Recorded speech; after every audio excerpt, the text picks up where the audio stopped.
Sai Ram.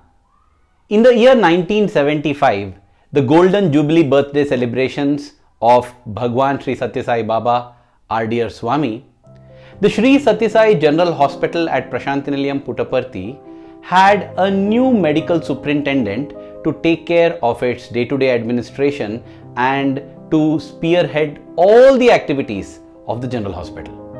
And this was Dr. N.M. Alreja or Dr. Narottam Maharaj Alreja. Swami had appointed him as the medical superintendent based, in a worldly sense, on his experience as the superintendent of the Bombay hospital. But then, nobody comes to Swami because of their worldly qualifications. Swami does not call the qualified people alone. He qualifies whomever he calls. That's such a beautiful message, and there is a lovely story too related to this message, which is present for you to see at this link above. Now, Dr. Alreja came to Puttaparthi, came to Prashantinilayam. He settled there because he had to be the superintendent of the general hospital. And one of the first things that he did was to take stock of the situation, what all instruments were there, what all equipment was there, what all medicines were there, and what were needed. Based on this study that he did, he prepared a list of all the medicines that he needed, and the foremost among them was the ATS or the anti-tetanus serum. Now, when this list went to Swami, Swami had a look at the whole list and he pointed out to this anti-tetanus serum and he asked Dr. Alreja, "Why are you ordering this ATS?" He said, "Swami, that is very important because that is the first line of defense or the first line of prescription that we do for anyone who comes to us with an open wound, because tetanus is a deadly disease and that's why we need anti-tetanus serum." Swami was silent for a while. He thought for a while. He appeared to be thinking for a while. And then Swami said, "Alreja, in this place there is no tetanus bacillus. That bacteria which causes tetanus is not there. They are not there at all. So there is no need to order anti-tetanus serum. Of course, keep a few vials with you in case the patient insists. For the satisfaction of the patient, you can give this anti-tetanus serum, but there is no need to administer anti-tetanus serum here." And dear brothers and sisters, I read this incident from Dr. Alreja's own article in this special issue Sanatana Sarathi, which was released in 1995 to commemorate 70th birthday celebrations of our beloved Bhagawan. And in that, Dr. Alreja writes that for the 20 years from 1975 to 1995, he did not see a single tetanus case at the General Hospital in Prashantinilayam, Puttaparthi. Now, when this is the case, when this is the power, this is the knowledge, the wisdom, this is the magnificence of the supreme avatar of the Kali Yuga, one might wonder, why do we need hospitals in the first place? Why couldn't Swami just will away all the diseases? Couldn't he do that? Yes, he could do that. But then the hospitals were needed not just as a way to cure the patients. The hospital was needed to save the patients, the attenders, the nurses, the volunteers, the doctors. Yes, everyone, every institution that Swami has built is for saving everyone. We in our narrow sense think that saving means saving only the body. When the Lord speaks or thinks or refers to saving, it is saving of the Jivatma, saving of the soul, uplifting the soul, teaching the ultimate truth so that we go beyond Sukha Dukha, beyond happiness and sorrow, beyond disease and beyond all these things. That is what is meant by saving when the Lord says it in that manner. And that is the reason why Swami built hospitals, and that is the reason also why there are different levels of bodily diseases which Swami cured at different levels. It is not as if he did not cure anyone completely. It is not as if there was nobody who ever passed away in his presence. Everything happened, but all the while, Swami is always saving the being. this will become very evident in the 3 experiences that Dr. Alreja narrates in that article.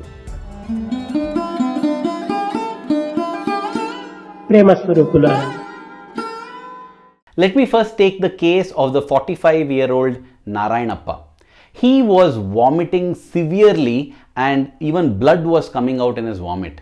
There was so much of blood loss that was happening that Dr. Alreja decided that the saline and the injections that were being administered to him were not sufficient. This patient needed blood transfusion, otherwise it could become very dangerous for him. And that is why Dr. Alreja decided that he should shift Narayanappa to either Anantapur or Bangalore, where there were facilities for blood transfusion. Back in those days, blood transfusion facilities were not available at the General Hospital in Puttaparthi. Now, before carrying out his decision, he went and checked with Swami. And Swami said, Alreja, if you send him to any of these places, on the way itself he will die. Then what should I do, Swami? He asked. Swami then asked his servitor, that is a person who had the blessing of serving and staying with Swami, Brother Radhakrishna. So he told Brother Radhakrishna to go and squeeze 6 lemons in a thermos flask and get that lemon juice.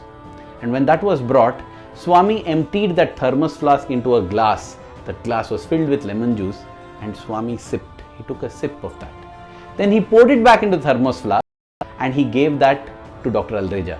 He said, go to the patient, continue the saline that you were giving him as drip, but every 10 minutes give him 1 teaspoonful of this lemon juice. And needless to say, dear brothers and sisters, by the time that thermos flask of lemon juice was emptied, Narayanappa was hale and hearty, no more vomiting, and Dr. Alreja kept following up with him. 15 years later too, Narayanappa was hale and hearty. Never again did he have this bout of vomiting or any blood coming out. And Narayanappa was thrilled when he got to know that Swami gave him lemon juice that he himself had tasted. See, this is one reason possibly why there is disease and ill health, because it gives the Lord an opportunity to enter in our lives and show us the power and magnificence of God, show us the miracle, Chamatkar, which becomes the first step in our journey towards Sakshatkar. Chamatkar leads to Samskar or culturing. Samskar leads to Paropakar or serving others. Paropakar ultimately leads to Sakshatkar. So that is one reason why there is still sickness and ill health, because God wants to use that as a means to bless us. Next, let me tell you the experience of Sita Lakshmi. Now, this lady, Mrs. Sita Lakshmi, used to stay in the first room on the ground floor of East Prashanti. Swami had given that room to this couple whose son was studying in Swami's college at that point in time. And she was a diabetic, she also had blood pressure, she was a cardiac patient. And every time Dr. Alreja, when he would pass by that room while going for darshan, he would quickly check whether the patient was doing fine. One day, as he was going for bhajans, he saw that this lady Sita Lakshmi was doing all good, and he went and sat in for bhajans. 10 or 15 minutes later, the bhajans began and Swami came. And when Swami came, he went straight to Dr. Alreja and said, "How is Sita Lakshmi?" And Dr. Alreja said, "She is fine, Swami." "No, she is not fine. She is very serious. Go and attend on her immediately." Now, Dr. Alreja was very surprised because he had just checked on her maybe 20 minutes back and everything seemed fine. And then Swami said, "I received a telegram. She is not fine." "Oh, okay." So Dr. Alreja immediately rose up from his seat and went to that room as Swami had directed. And as Swami had said, Sita Lakshmi was in a bad state. She was unconscious, she had collapsed, and then she had a syringe of insulin. Now, she's a diabetic, so she used to take insulin. And when Dr. Alreja saw this, he understood what had happened. She had injected insulin and there wasn't enough food. She had not eaten immediately after that, because of which she was having hypoglycemia, low sugar, blood sugar. He immediately gave her a glucose injection, and within few minutes, she revived, she was fine. Now Dr. Alreja was wondering, what is this telegram that Swami referred to? And so he asked her son, Kumar, He asked Kumar, "Did you by chance send a telegram to Swami?" He said, "No, doctor. When I saw that my mother had collapsed, I didn't know what to do. Immediately I just stood in front of Swami's photograph and prayed to Swami." That prayer is the telegram that Swami referred to. And that is what Dr. Alreja understood. Dear brothers and sisters, in this case we see through this episode of ill health, bad health or a medical emergency, Swami showed his omnipresence and omniscience. He reinforced the faith of Sita Lakshmi as well as this son Kumar, that when you stand and pray in front of a photograph, it reaches me straight away. Don't ever doubt it. In fact, do you know that sometime later Sita Lakshmi actually passed away? Kumar's mother passed away, and at that time Kumar called out to Swami, and what happened is so amazing and fantastic. I am just restraining myself here because that entire story with all its beautiful details is there at this link above. I would recommend that you go and watch it. So that is another reason why the Lord allows disease and emergencies in the medical field, because it gives him an opportunity to reinforce the faith of the devotees, which then leads them on to the path to find ultimate salvation, which is oneness with God. And now we move on to the third story of a certain Mr. K. That's how Dr. Alreja refers to him in his article. Now, Mr. K was an advocate. He was also a proprietor of an oil mill. However, he had this bad habit of smoking. He was a chain smoker. He was just unable to give up this addiction. See, addictions and habits are different. Habits are things that give you pleasure when you indulge in, and therefore bad habits can be given up relatively easily. But addictions, they are those which make you feel that there is no pleasure in life unless you indulge in them, and it's more of a biological mechanism, and it's very tough to give up an addiction. The story of how one of the professors in Swami's college, Dr. Gangadhar Shastri, he gave up his addiction of smoking is fantastic and phenomenal. You can see that story at this link above. Now, Mr. K was so badly addicted that he developed tongue cancer. It had become so horrible, he could not eat half the things, he could only drink a lot, and the doctors had said that a surgery was required, following which everything, chemotherapy and radiation therapy, all of that he had to undergo to ensure that the cancer doesn't recur, otherwise it may recur, and even if you have cut off a part of the tongue, it's of no use. He had come to Swami in order to seek his blessings and permission to go ahead with this surgery. But then Swami had different plans for him.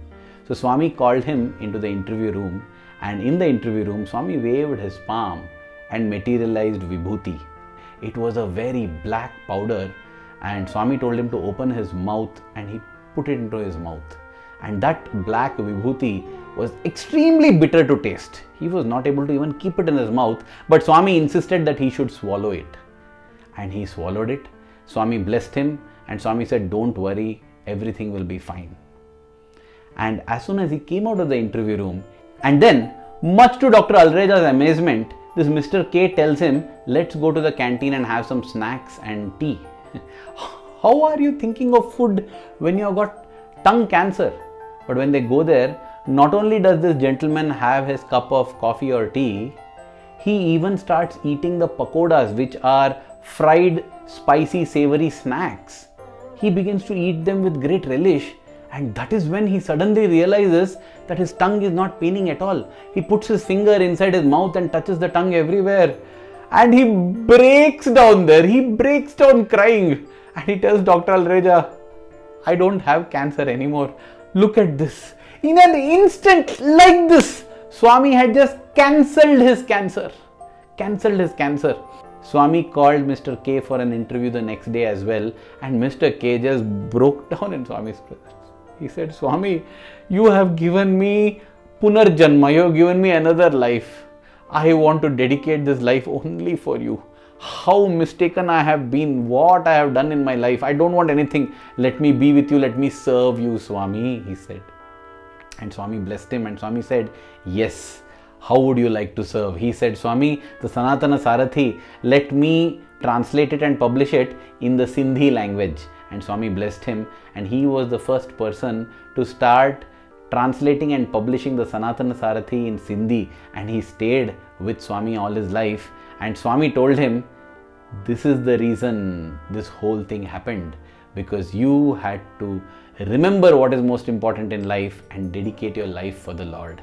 It reminds me of the experience of Muhammad, a smuggler of drugs who was awakened into the reality of the purpose of life. Oh, that is a very long, epochal story. It will take almost 40 minutes to narrate it, and I have taken 40 minutes to narrate it at this link above. Do enjoy that story. That's another beautiful thing, and the ways of the Lord are amazing and mysterious indeed.